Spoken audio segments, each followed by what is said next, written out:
Un conjunto de células se administra en tejidos, un conjunto de tejidos se administra en órganos, un conjunto de órganos forma aparatos y sistemas, un conjunto de aparatos y sistemas forman una persona, un organismo, un animal, una planta, en este caso un ser humano.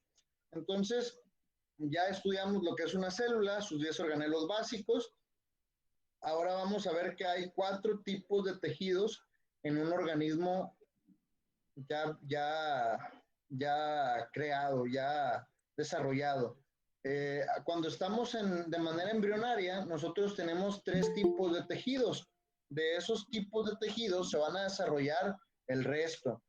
Los 3 tipos de tejidos primitivos se llaman endodermo. El embrión tiene un tejido interno, la capa más interna del tejido es el endodermo, la capa media de tejido es el mesodermo y la capa más externa es el ectodermo.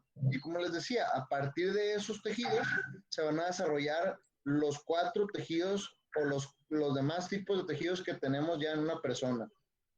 Y estos tejidos que tenemos va a ser el nervioso, el muscular, el epitelial y el conectivo, siendo el nervioso con el que vamos a comenzar. Les voy a compartir un poquito mi pantalla. En mi pantalla voy a poner una ventana de Google con imágenes para poder apoyarme un poquito, perdón, para poder apoyarme un poquito, pues de manera gráfica. Mati Jimena.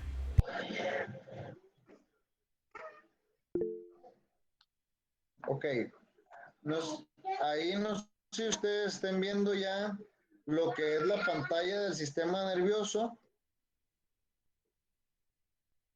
Aquí tengo una persona de lado con el sistema nervioso. ¿Sí lo están viendo? Sí, Les maestro. pregunto, ¿lo están viendo? Ah, ok, muy bien. Bien. Entonces, el sistema nervioso, que es está constituido por neuronas. La neurona es la unidad fundamental, estructural y básica del sistema nervioso, de todo el tejido nervioso, y va a haber otras células accesorias que se llaman neuroglias y otras células aquí alrededor de la neurona que van a complementar las funciones del tejido nervioso o del sistema en general. El sistema nervioso, la función que tiene es la de transmitir impulsos a través de las neuronas. Las neuronas van a ser unas células especializadas que van a producir y transmitir los impulsos. La van a transmitir a través, si nosotros vemos esta imagen que estoy señalando con el cursor, van a transmitir los impulsos a través de una extensión o un apéndice largo que se llama axón y van a recibir impulsos a través de estos apéndices más cortitos que se llaman dendritas. ¿Ok? Los impulsos van a saltar, no sé si ven aquí que parece como un chorizo que está en partes. Los impulsos eléctricos van a pasar de nodo a nodo. Cada de estos nuditos se llaman nodos de Rambier y los impulsos van a pasar de nodo a nodo. ¿Ok? La función principal del tejido nervioso es la transmisión de impulsos eléctricos. La unión entre una neurona y otra neurona, si ustedes ven esta imagen que yo estoy señalando aquí, una neurona y otra neurona no se tocan como tal, tienen un espacio entre ellas. Y este espacio o esta unión se llama sinapsis neuronal. La sinapsis neuronal es la forma en la que las neuronas se comunican. Vamos a ver aquí esta imagen. Vean cómo aquí están ligeramente separadas o ligeramente espaciadas y a través de este espacio comparten información, comparten neurotransmisores o impulsos eléctricos. ¿Ok? Entonces, gracias a la transmisión de impulsos, nosotros vamos a poder tener o desarrollar nuestros movimientos, nuestras funciones, etcétera. Ok, continuamos ahora con el siguiente tipo de tejido, que es el tejido epitelial. El tejido nervioso, haciendo una recapitulación, es el tejido de la transmisión de impulsos. El tejido epitelial es el tejido que va a ser de recubrimiento, su función principal es recubrir. muchos de los órganos huecos de nuestro cuerpo van a tener un recubrimiento interno y un recubrimiento externo, como nosotros, por ejemplo, la piel es el lugar donde más tejido epitelial podemos concentrar. Igual las venas y las arterias también tienen un tejido epitelial por dentro de las arterias, dentro tiene un recubrimiento interno y por fuera de las venas y arterias tienen un recubrimiento externo. Entonces tenemos bastante tejido epitelial distribuido por todo nuestro cuerpo. En los canales o conductos urinarios, la uretra, los ureteros, vamos a tener tejido epitelial dentro de la luz de la uretra y por fuera de la uretra. En el tracto digestivo, en el corazón, en todos los órganos internos huecos, vamos a tener un tejido de recubrimiento interno y un tejido de recubrimiento externo. Tenemos tres tipos de células o tres maneras en las que podemos encontrar células de tejido epitelial. Las células van a ser simples o planas, vamos a tener células cúbicas y células columnares. Voy a buscar, por ejemplo, esta imagen se ve mejor. Por acá. Vamos a tener el escamoso, el plano que está aquí arriba, el cúbico y el cilíndrico. Tres tipos de células epiteliales.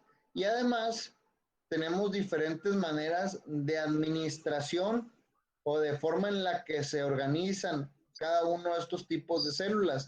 Podemos tener un tejido escamoso simple, un tejido escamoso simple o epitelial simple, lo tenemos en los capilares, por ejemplo, los capilares pulmonares son tan delgaditos los conductos capilares pulmonares que cabe un glóbulo rojo a la vez, como si fueran formados en filita, como si estuvieran en fila india, un glóbulo tras otro, una célula tras otra. Entonces, esa pequeña manguerita que es microscópica, que nosotros no podemos ver, la pared está delimitada por una capa de tejido epitelial escamoso simple.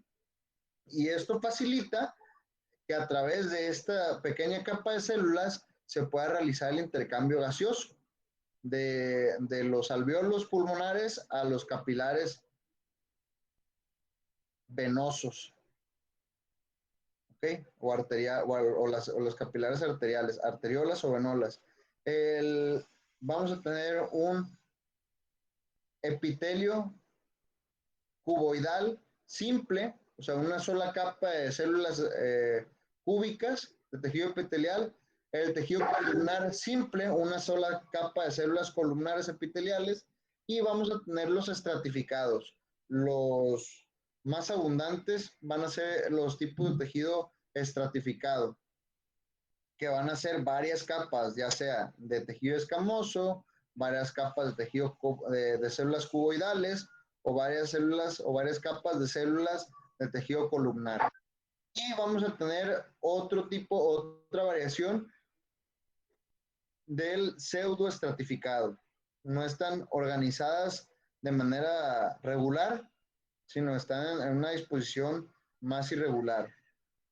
Vamos a buscar, por ejemplo, aquí tenemos otra imagen más explícita o más grande, en la cual vamos a tener una capa de tejido escamoso simple, una capa de tejido cuboidal simple, una capa de tejido columnar simple y un cilíndrico pseudoestratificado simple. Y acá en los estratificados tenemos bueno, aquí dice no queratinizado, al queratinizado, pero bueno, aquí por ejemplo, un estratificado tenemos una capa de tejido de epitelial cúbico y capas de tejido epitelial cilíndricas. Y acá tenemos una vista celular de cómo se ve ahí Kimberly del 112, no, del 111, en alguna ocasión nos preguntó sobre un tinte, sobre la tinción de las células. Entonces, así se ven las células ya con su tinte. Así vemos nosotros las células en el microscopio. Acá tenemos otra imagen de cómo vemos el tejido epitelial. Ok, me gusta este corte tisular, se ve muy padre. Vamos a las células con todo y su núcleo y a las células cilíndricas estratificadas, y aquí abajo podemos encontrar células aparentemente escamosas o planas.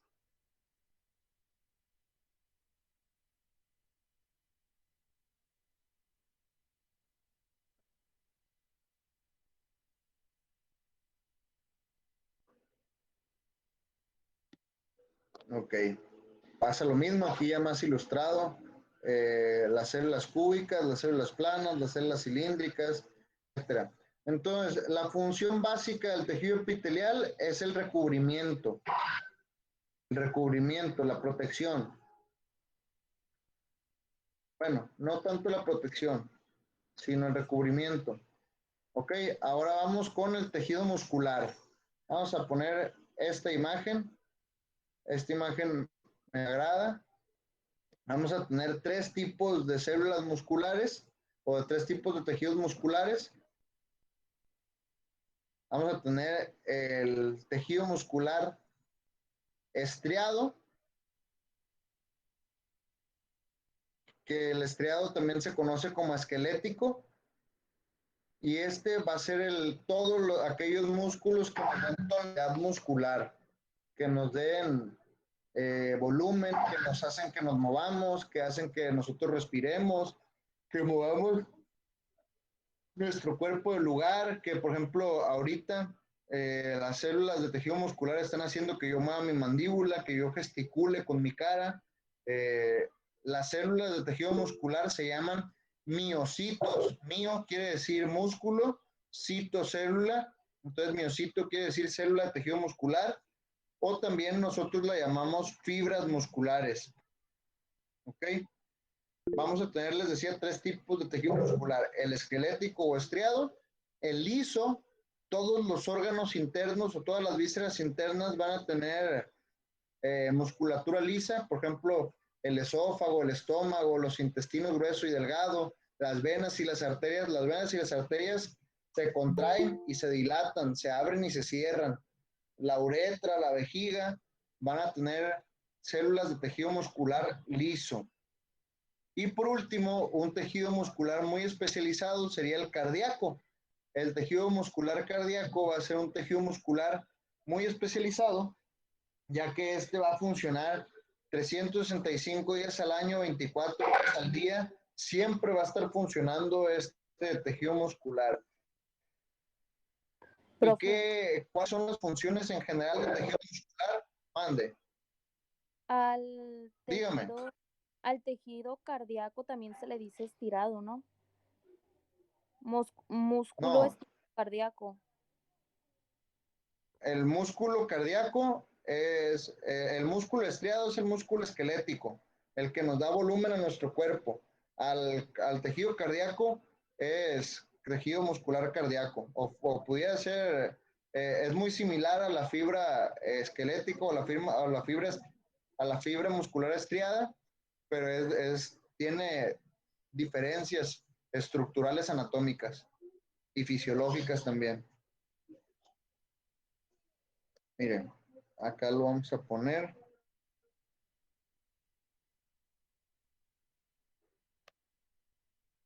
Es que tengo el Salvat segunda edición y dice músculo estirado cardíaco, músculo estirado esquelético.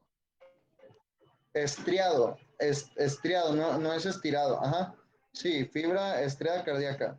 Mire, aquí en esta imagen que le estoy colocando aquí en la pantalla, podemos ver la similitud de una fibra esquelética o estriada esquelética y una fibra estriada cardíaca. Para no confundirnos con el término estriado, podemos definirlo como el músculo esquelético y como la fibra cardíaca. ¿Ok?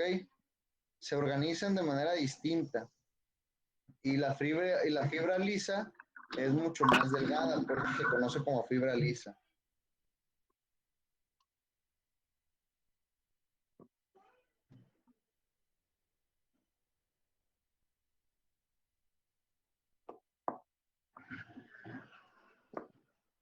Profe, Mande. el tejido muscular cardíaco, ¿de qué era lo que dijo que se trataba?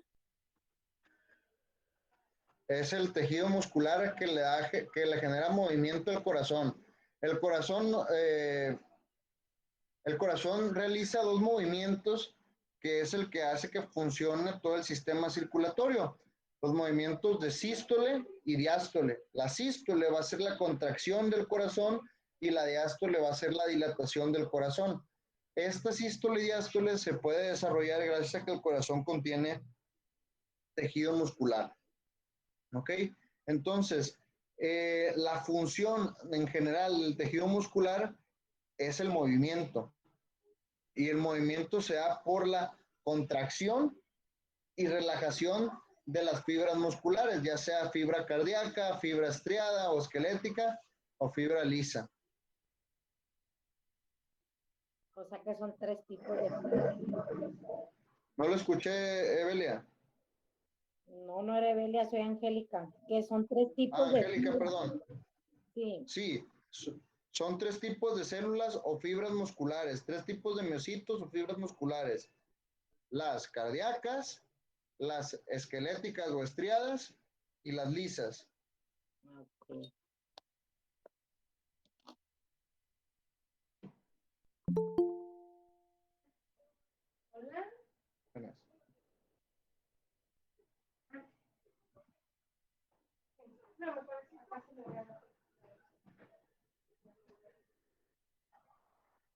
Profe, esqueléticas y qué más. Esquelética, lisa y cardíaca.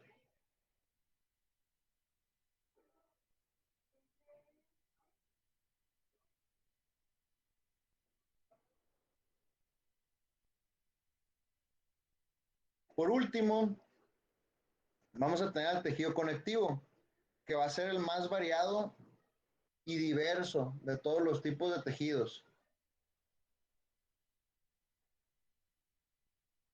Vamos a tener 2 tipos de tejido conectivo, o si se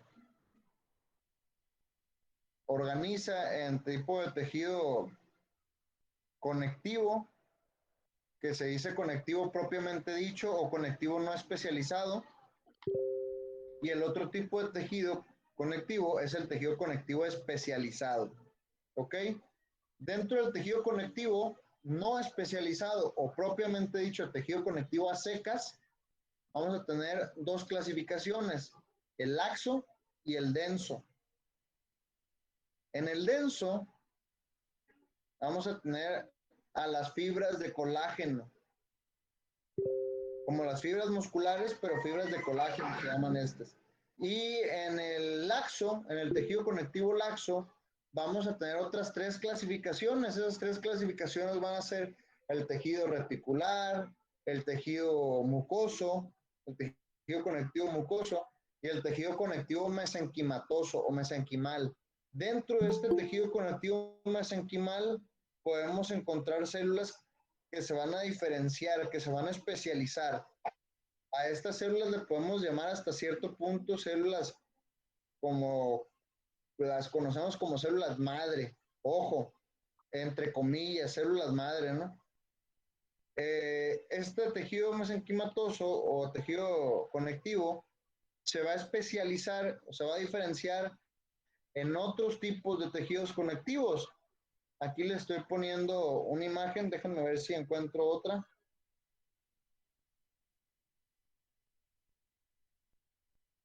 Los tejidos conectivos especializados van a ser el tejido óseo, el tejido cartilaginoso, el tejido adiposo, aquí está, este está perfecto. Entonces les decía, el tejido óseo, estos son los tipos de tejido conectivo especializado. El óseo, el cartilaginoso, el adiposo, el tejido más especializado de todos, que es tan especializado que es fluido, que se llama sangre. La sangre es un tejido, no sé si ustedes ya sabían que la sangre era un tejido fluido. El tejido hematopoyético y el linfático. ¿Cuál fue el segundo? Aquí lo vamos a señalar en la pantalla. óseo de los huesos, cartilaginoso de los cartílagos,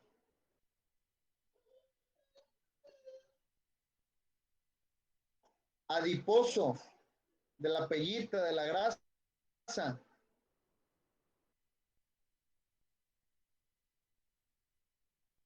el sanguíneo, que es un tejido fluido,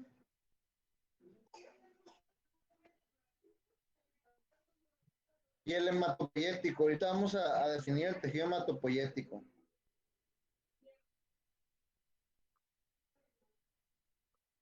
Y bueno, también podemos incluir al líquido o al tejido linfático. Queda muy bien.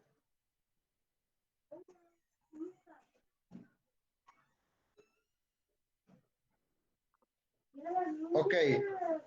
El tejido óseo, las células del tejido óseo se llaman osteocitos.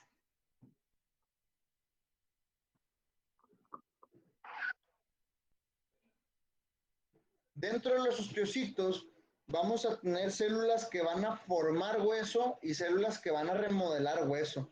Nuestro hueso se encuentra en constante remodelación, ya que estamos creciendo o que nos golpeamos, o simple y sencillamente el hueso se está renovando constantemente. Entonces, tenemos osteoblastos, que van a ser osteocitos con una capacidad de producir nuevo hueso, y osteoclastos, que van a ser células óseas que van a remodelar hueso. Por ejemplo, cuando tenemos un hueso y se fractura, yo creo que todos podemos ver o imaginarnos un palo de escoba que quebráramos un palo de escoba. ¿Sí lo imaginan? ¿Cómo se ve un palo de escoba quebrado? ¿Cómo se ven las partes? ¿Ustedes pueden agarrar y conectar el palo de escoba otra vez fácilmente? No.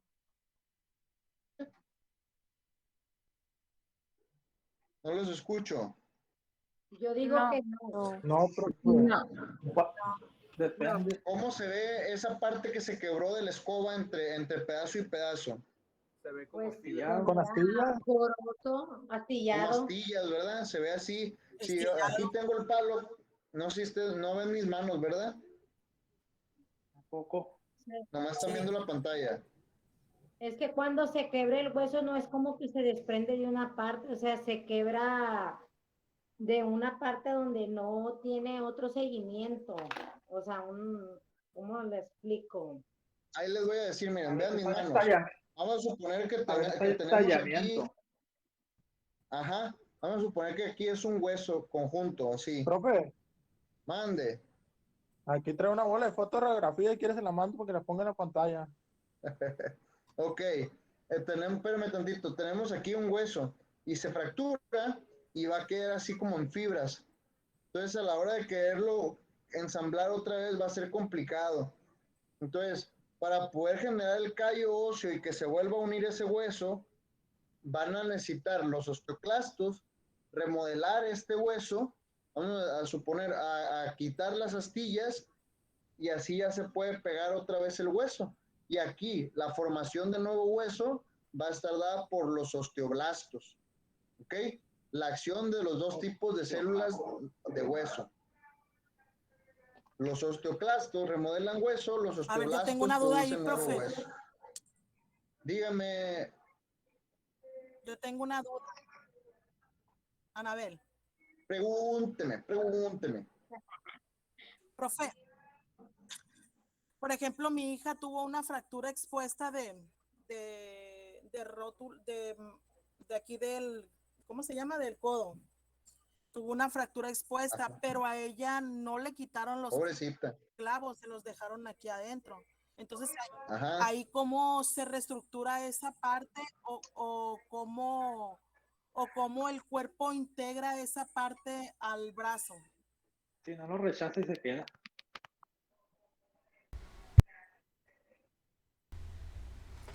¿Te puedo ayudar, Nico?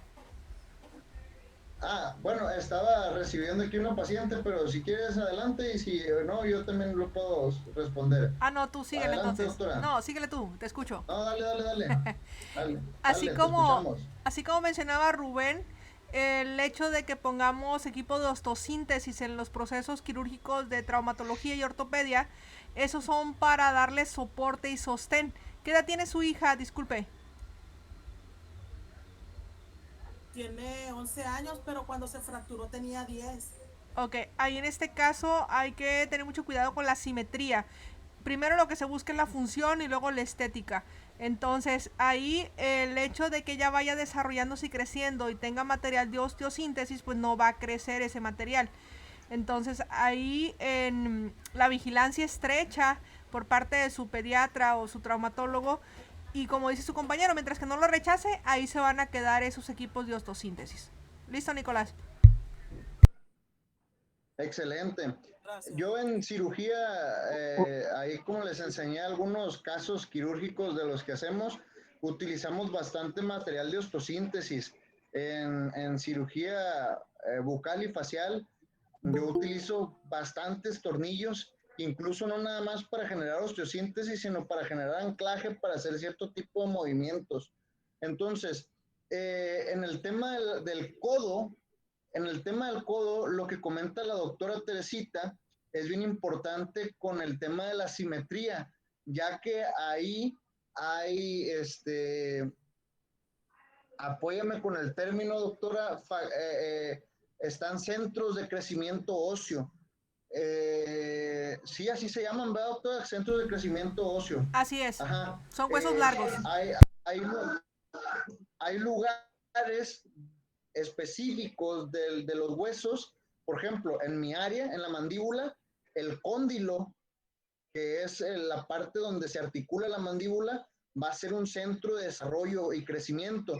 Si yo me llego a fracturar un cóndilo de un lado, lo puedo unir, pero ese crecimiento o esa simetría de la mandíbula va a empezar a crecer chueca porque ya no va a tener una simetría como tal, porque hubo un proceso o hubo una afectación del centro de crecimiento.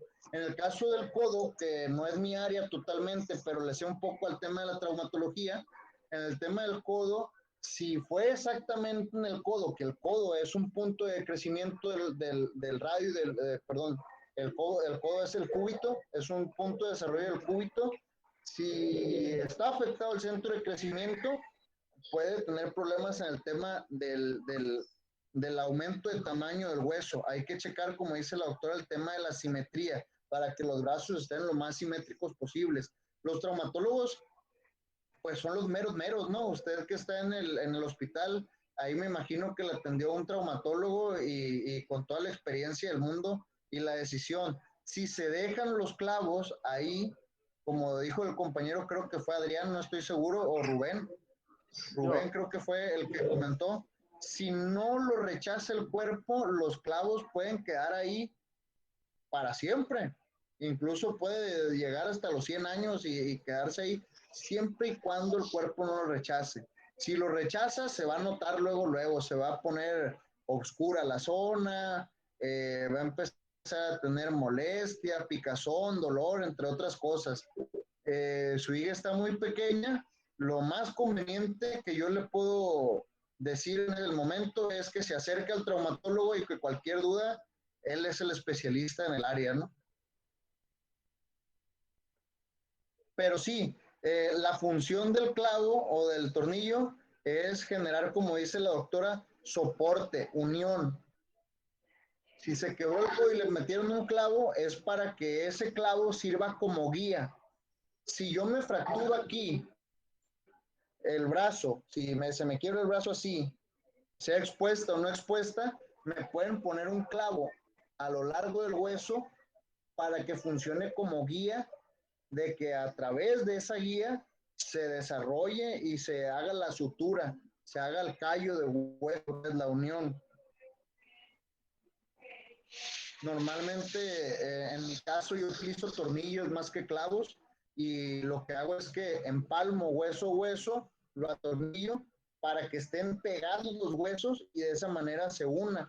Pero cuando hay una fractura, yo limo así, rebajo el hueso, uno el hueso y si no hay unión, si no puedo unirlo por completo, pongo una membrana y en esa membrana pongo un injerto de hueso, ya sea un hueso de cadáver, un hueso de bovino, de vaca o un hueso sintético. Incluso puedo poner un autoinjerto, puedo tener hueso de la cresta ilíaca, que es de acá de la cadera del paciente, de la cintura, de la pelvis, agarrar ese hueso, molerlo, triturarlo, prepararlo y ponerlo en la unión de ese hueso de una manera ya preparada, y eso me genera un tipo de andamiaje para que se desarrolle el hueso y que se una otra vez, que solidifique, ¿ok?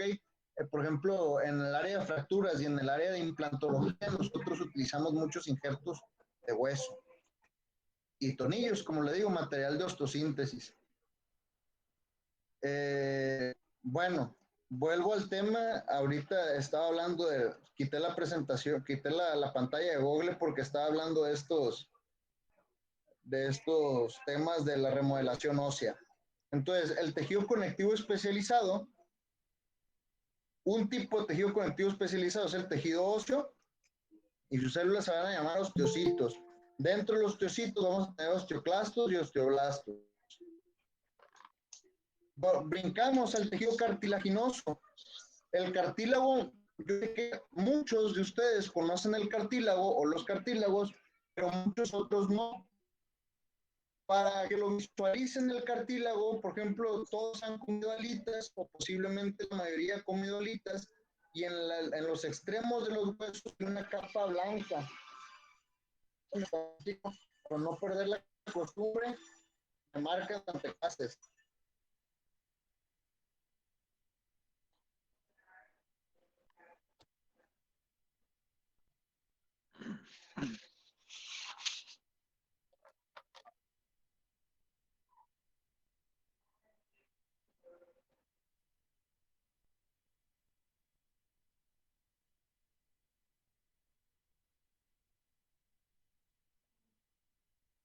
Otra de las cosas importantes de lo que mencionaban ahorita de las articulaciones, específicamente la del codo, tiene movimientos de abducción.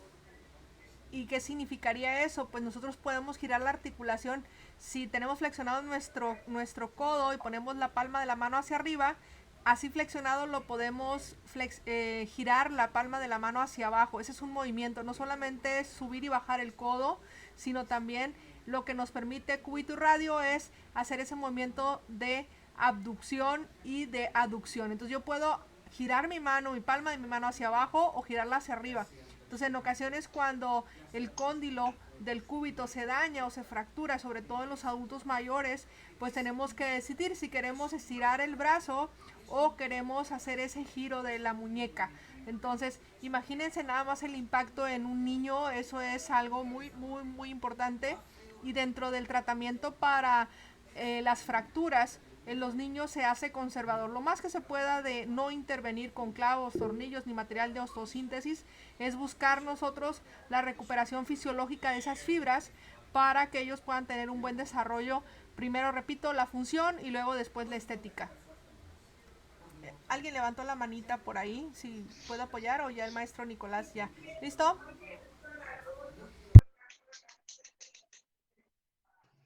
Ya, no me acordaba que había quitado el micrófono. Bueno, vuelvo al tema de tejido cartilaginoso. El cartílago es esa capita blanca, así como fibrosita, durita, que a algunos les gusta masticar, a mí en lo particular no me gusta, que se encuentra recubriendo el extremo de los huesos en la alita, en el hueso de la alita, ¿no? La célula de tejido cartilaginoso se llama condrocito. Estos condrocitos pues son células de cartílago. La función que tiene el cartílago es amortiguar el roce o el choque de hueso con hueso.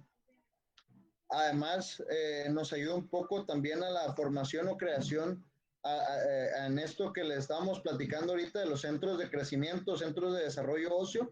Nos ayuda también al desarrollo de hueso, pero su función principal es evitar el roce o el desgaste de hueso con hueso. Cuando nosotros tronamos los dedos o chascamos, que nos tronamos el cuello, que nos tronamos la espalda, lo que estamos haciendo es forzando al cartílago y chocar hueso con hueso. Entonces, cuando nuestros huesos rozan directamente, se va generando un desgaste de hueso y eso va a generar a fin de cuentas dolor y va a generar algo que se llama artrosis. La artrosis constante se convierte en una enfermedad autoinmune que se llama artritis. Hay que tener cuidado con el tema de estarnos tronando los dedos, es un mal hábito. ¿Ok?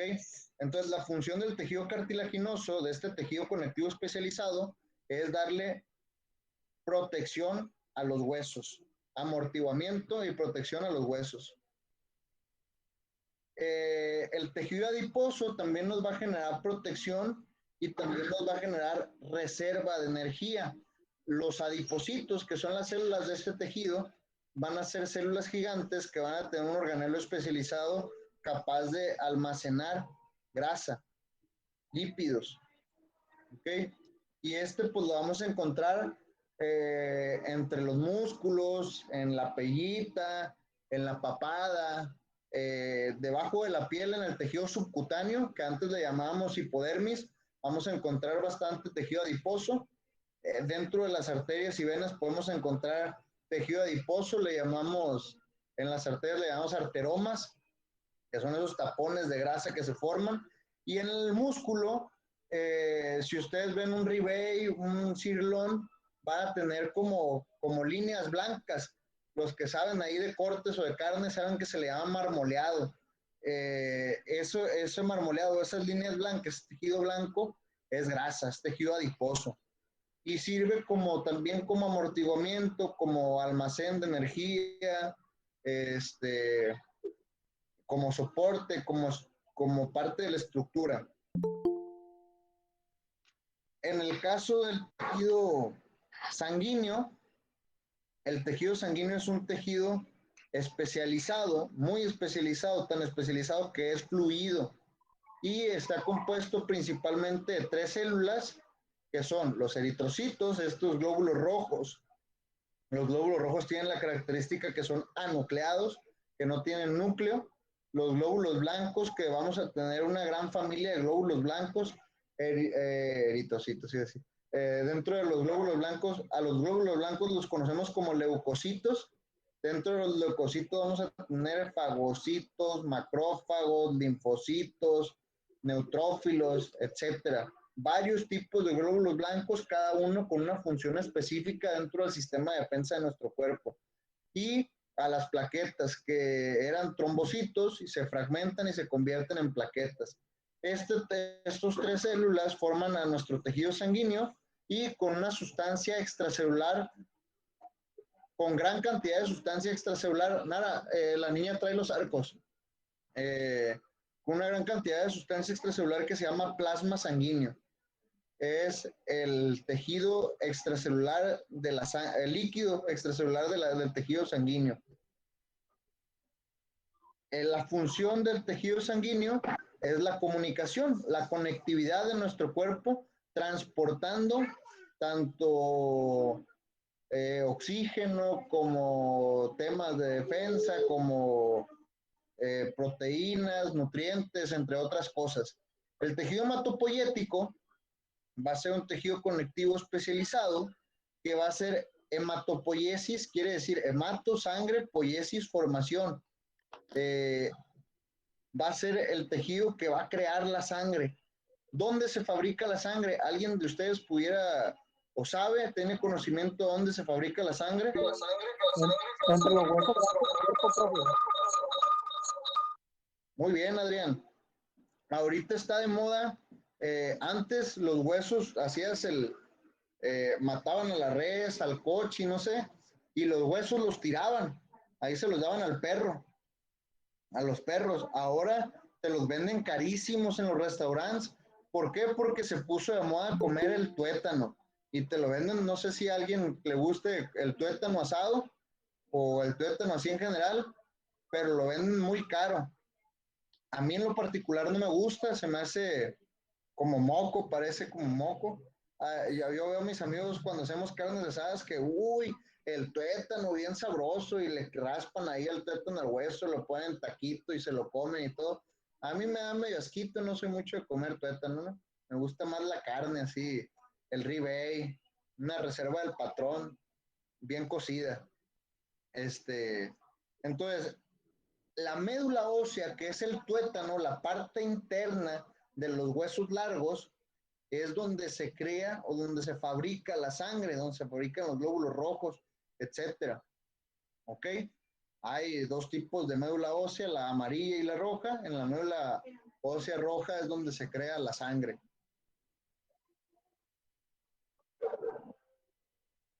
Le repito que estas clases van a ser grabadas, a lo mejor vamos un poco rápido, pero ahí van a tener el video para que lo puedan reproducir cuando gusten. Y el tejido linfático, a la par de las venas y arterias, tenemos conductos linfáticos. Dentro de estos conductos linfáticos, ganglios linfáticos, vamos a tener células linfáticas especializadas que van a funcionar como un filtro, van a combatir ahí los linfocitos, y los ganglios linfáticos van a concentrar a las bacterias o a algunas ahí organismos y los van a destruir. ¿Ok? Entonces, estos son los tejidos conectivos especializados, y los tejidos conectivos no especializados serían el lazo denso, el mucoso, el reticular y el mesenquimal.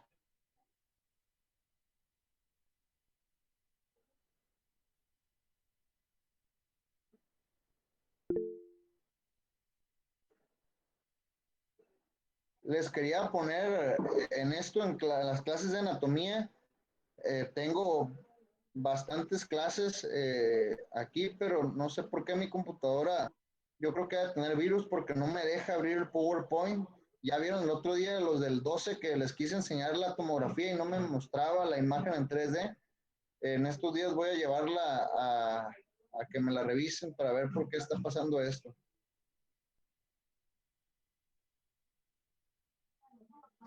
Aquí hay un conjunto de células del tejido conectivo. En general, resumiendo, el tejido conectivo va a ser de soporte y protección. Por ejemplo, los huesos nos van a sostener, pero también nos van a proteger. En el caso del cráneo, protege órganos importantes como el cerebro, el cerebelo, el bulbo raquídeo. Los huesos de la cara protegen a los órganos de los sentidos, como a los ojos, a la lengua, a los oídos, a la nariz, al tema olfatorio. En el caso del tórax, tenemos a las costillas, que va a proteger a los pulmones, al corazón, al esternón, a la columna vertebral. En el caso del pelvis, va a proteger un poco a los intestinos gruesos, delgado, a la vejiga. Atrás exactamente del hueso pélvico en las mujeres está el útero. Atrás del hueso pélvico en los hombres encontramos, o arribita del hueso pélvico encontramos la vejiga, igual en las mujeres también. Y bueno, protege nuestros órganos reproductores y algunos otros órganos. El fémur protege a los grandes vasos sanguíneos de las piernas, como la femoral, y así podemos seguir hablando de temas de protección. En el tema del cartílago, pues protege a los huesos, soporta la unión entre hueso y hueso.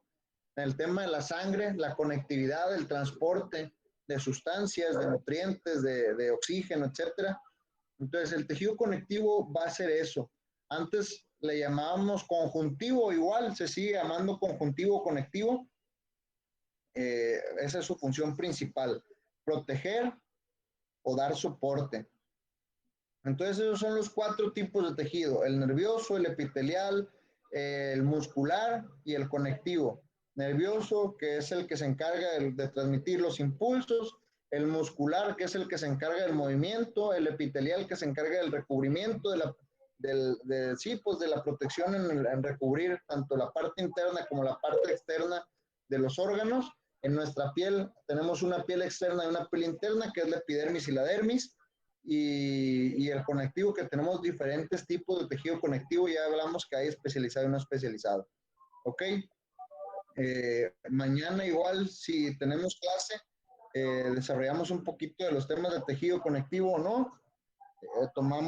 Revisamos las tareas pendientes con la lista. Si tenemos clase presencial.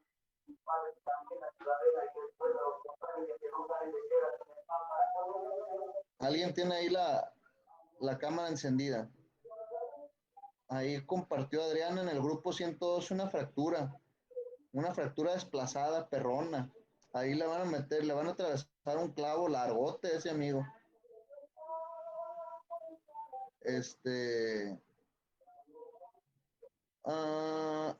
Déjenme ver cuál es el tema que sigue aquí en anatomía. Profe, Dígame. además de la fractura desplazada, la fractura montada, ¿cuáles otras existen? Tenemos diferentes tipos de fractura dependiendo también de la edad. Por ejemplo, en los niños tenemos la fractura de rama verde o de tallo verde. Tenemos una fractura simple, que es una fractura que no se va a desplazar. Hay Que no está diferentes tipos de desplazada. fracturas. Mande. La montada es la que se fractura y se monta un hueso con otro hueso que está chocando, ¿verdad? Ajá. Ah, ok. Ok. Con el tema de tejidos termina la primera unidad. Y hay que hacer examen. Después del examen, o bueno, la siguiente clase, después de la clase de mañana, vamos a comenzar con los sistemas, que el primer sistema que vamos a ver es el sistema músculo-esquelético.